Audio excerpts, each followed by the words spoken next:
ఈ మోడల్ క్వశ్చన్స్ని మనం ఎలా సాల్వ్ చేస్తాము అంటే ఇక్కడ ఇచ్చిన లెటర్స్ అన్నిటిని గ్రూప్స్గా డివైడ్ చేసి ఒక గ్రూప్లో ఉన్నటువంటి ప్యాటర్న్ అన్ని గ్రూప్స్లో సేమ్గా ఉంటే మనకి ఆన్సర్ వచ్చేస్తుంది. అంటే గ్రూప్స్గా డివైడ్ చేయడం అంటే ఎట్లా 3 లెటర్స్ గ్రూప్గా కానీ 4 లెటర్స్ గ్రూప్గా కానీ లీస్ట్ కేసెస్లో 2 లెటర్స్ కానీ 6 లెటర్స్ కానీ 5 లెటర్స్ కానీ ఇక్కడ ఇచ్చిన క్వశ్చన్ని బేస్ చేసుకొని గ్రూప్స్గా డివైడ్ చేస్తాము. ఇక్కడ చూడండి మనకి ఇక్కడ ఇచ్చిన లెటర్స్ అన్ని 12 ఉంటాయి.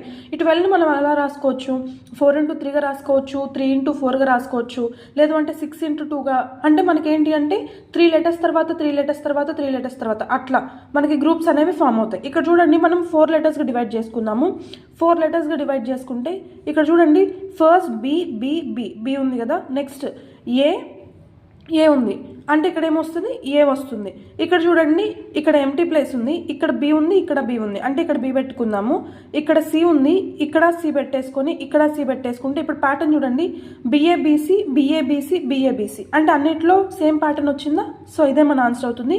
ఈ ఎంటీ ప్లేసెస్లో ఏమేమి ఫిల్ చేసాము? బిఏసిసి అంటే బిఏసిసి మన ఆన్సర్ అవుతుంది.